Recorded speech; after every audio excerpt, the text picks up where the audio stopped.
ایسے ہی قرآن کے بارے میں شکوک اور شبہات پیدا کرتے ہیں، قرآن کے بارے میں اعتراض کرتے ہیں لوگ، یا سنت کے بارے میں اعتراض، رسول کے بارے میں اعتراض، صحابہ کے بارے میں اعتراض. اور اسی سلسلے میں مولانا عبد الوحید السلفی حفظہ اللہ نے تھوڑی بہت تفصیل سے بات بیان کی.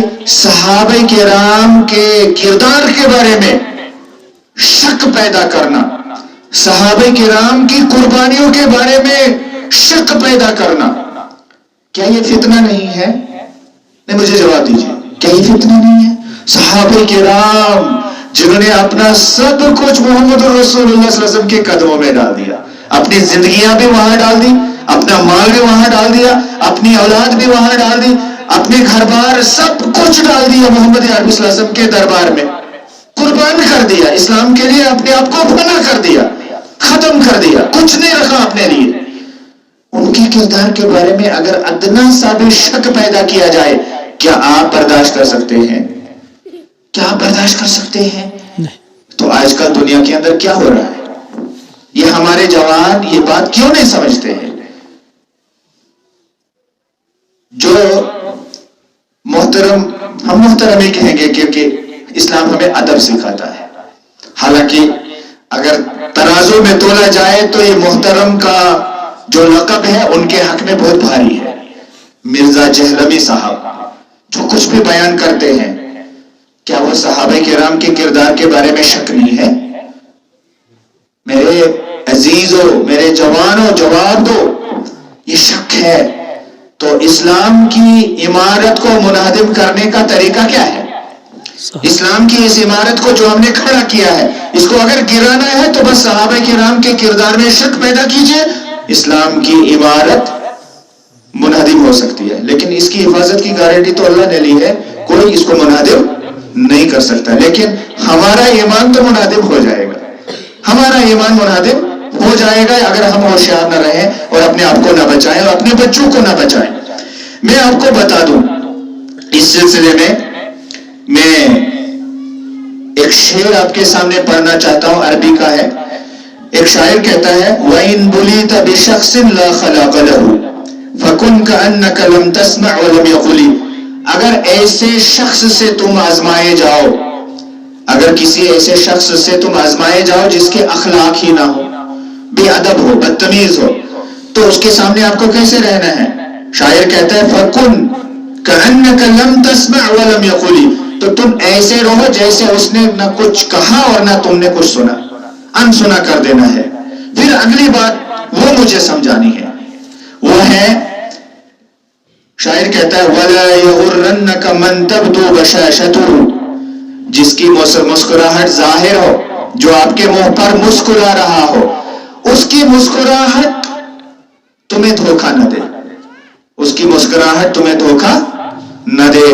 کیوں مسکراہٹ دھوکہ کیوں نہ دے؟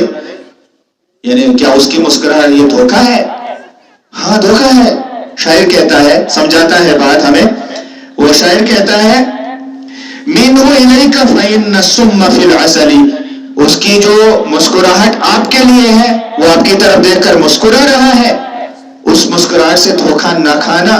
کیونکہ جب بھی کسی نے کسی کو زہر دیا ہے تو شہد میں ملا کر دیا ہے، جب بھی کسی نے کسی کو زہر دیا ہے مارنے کے لیے تو کس میں ملا کر دیا ہے؟ شہد میں. اب مجھے یہاں ایک سوال آپ سے پوچھنا ہے، کیا ہم زہر زیادہ ڈالیں گے کہ شہد زیادہ ڈالیں گے؟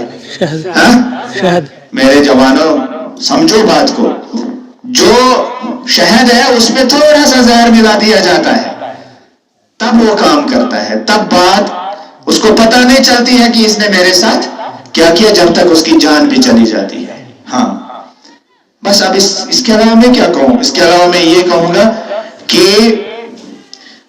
جب بھی آپ کو دیکھنا ہو کہ ہمیں کس کی بات سننی چاہیے اور کس کی نہیں سننی چاہیے، چلو معاملہ آسان کر دیتے ہیں، اس کی علمی سند کو چیک کیجیے.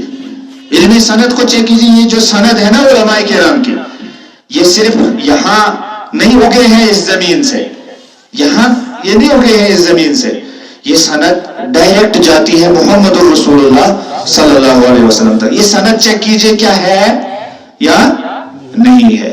نمبر 1. نمبر 2, آپ جانتے ہیں ہمارا دین کس زبان میں ہے؟ ہمارے دین کی جو آفیشل لینگویج ہے وہ کون سی ہے؟ عربی. اور وہ کس نے مقرر کی ہے؟ اللہ نے. ہمارے پروردگار، ہمارے الہ اللہ رب العالمین نے. تو قرآن مجید عربی میں ہے. رسول اکرم صلی اللہ علیہ وسلم کی احادیث، سنتیں، تعلیمات، فقہ کی کتابیں، سیرت کی کتابیں، جو بھی ہے اسلام وہ کس زبان میں ہے؟ عربی زبان میں ہے. تو ایک عالم کے لیے ضروری ہے کہ وہ عربی زبان جانتا ہو. چیک کیجئے، یہ اصول ہے، یہ قواعد ہے جن کو آپ اپنی زبان میں قانون کہہ سکتے ہیں، یا جس کو آپ کہتے ہیں لاجیکل ہونی چاہیے بات. تو لاجک یہی ہے اسلام کی نظر میں. چلیے، دوسری بات آپ نے محسوس کیا ہوگا، علماء کرام جب گفتگو کرتے ہیں ان کی گفتگو کا انداز کیا ہوتا ہے، ادب، انکساری، عاجزی، یہ بھی ایک پہچان ہوتی ہے، یہ بھی ایک علامت ہوتی ہے. تو یہ بھی آپ ملاحظہ کریں، دیکھیں. اللہ نے آپ کو بھی الحمدللہ عقل سلیم سے نوازا ہے. تو آخری جو بات ہے وہ یہ ہے کہ شبہات کا فتنہ شہوات کے فتنے سے زیادہ خطرناک ہوتا ہے. کیونکہ شبہات کا جو فتنہ ہے اس کو ہم دین سمجھتے ہیں اور اس کو ہم چھوڑنے کی کوشش نہیں کرتے ہیں. لیکن اس کے مقابلے میں جو شہوات کا فتنہ ہے اس کو ہم دین کبھی نہیں سمجھتے. اس کو جب ہم کرتے ہیں تب بھی ہم گناہ ہی سمجھتے ہیں، ہے نا. میں پرسوں ایک عالم کی تقریر سن رہا تھا الحمدللہ، تو انہوں نے بتایا کہ جب ایک گانے والا گاتا ہے یا بجانے والا ساز بجاتا ہے تو اس وقت وہ یہ نہیں کہتا ہے اللہ میرا یہ گانا قبول فرما، میرا یہ بجانا قبول فرما. وہ کبھی یہ نہیں کہے گا. وہ اپنی جگہ اندر سے سمجھتا ہے کہ یہ غلط بات ہے، یہ گناہ ہے، یہ نہیں کرنا چاہیے. لیکن جو شبہات کے جو فتنے ہیں، شبہات کی بنیاد پر جو بات ذہن میں بیٹھتی ہے اس کو انسان دین سمجھتا ہے اور اس کو چھوڑنے کی کبھی وہ کوشش نہیں کرتا ہے. اب میں زیادہ تفصیل میں نہیں جاؤں گا.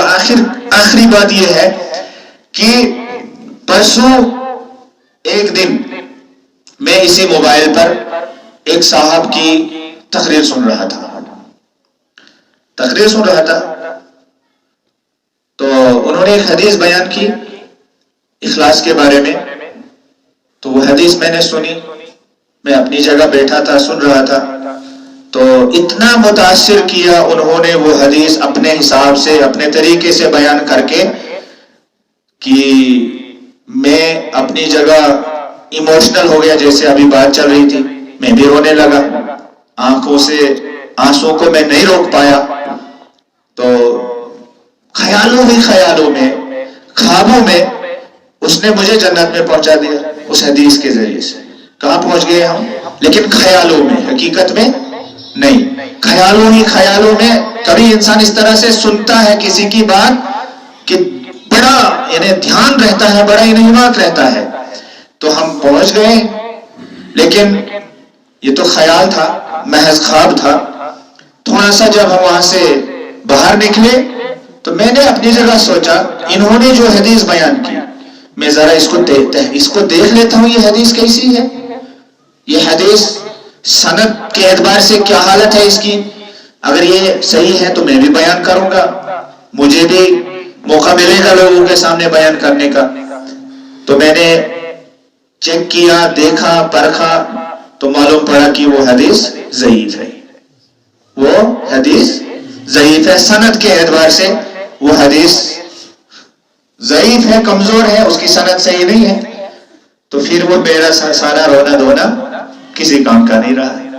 مجھے کہنا یہ ہے اس میں کہ ہمیں تحقیق کر لینی چاہیے. وہ رونا دھونا ایسے جو ہے اس سے کام نہیں بننے والا. جب ہم سائنس میں اتنی زیادہ تحقیق کر سکتے ہیں، ہم اتنی وہ ساری چیزیں یاد رکھ سکتے ہیں، اتنے مشکل فارمولے وہ ہم یاد رکھتے ہیں، تو حدیث کے معاملے میں کیوں نہیں کر سکتے ہیں؟ وہاں تو اتنا مشکل معاملہ نہیں ہے. کتاب اٹھانی ہے، پڑھنی ہے، یا کسی عالم سے رابطہ کرنا ہے کہ آپ مجھے اس حدیث کے بارے میں بتا دیجئے کہ یہ کیسی ہے. تو بہرحال میں نے شاید زیادہ وقت لیا. اللہ رب العالمین ہمیں کہنے سننے سے زیادہ عمل کی توفیق عطا فرمائے. فرمائے. میں آپ سبھی حضرات کا شکریہ ادا کرتا ہوں, ماؤں بہنوں کا بھی شکریہ ادا کرتا ہوں کہ وہ بھی اس اجتماع میں شریک رہیں. یہاں جو بھی علماء کرام تشریف لائے, ذمہ داران جنہوں نے اس اجتماع کو منعقد کیا اس میں انہوں نے اپنی محنت کی, اور جن لوگوں نے اس اجتماع کے لیے اپنا تعاون پیش کیا, چاہے جیسے بھی تعاون دیا ہے, اللہ تعالیٰ ان سب دینے والوں کا وہ دینا قبول فرمائے. اور اللہ رب العالمین ہم میں سے جو بیمار ہیں ان کو شفا نصیب فرمائے, جو اس دنیا سے چلے گئے ہیں پروردگار ان کی مغفرت فرما. ہمارے والدین دونوں یا دونوں میں سے کوئی ایک جو اس دنیا سے چلے گئے ہیں پروردگار ان کی مغفرت فرما, اور اگر زندہ ہیں دونوں یا دونوں میں سے کوئی ایک, پروردگار ان کو ایمان عطا فرما, صحت اور تندرستی عطا فرما. پروردگار ہمارے نوجوانوں کو, ہمارے بچوں کو اور ہم سب کو ہدایت عطا فرما. پروردگار وہ ہدایت جو اس دنیا میں بھی کامیابی کی ضامن ہے اور آخرت میں بھی کامیابی کی ضامن ہے.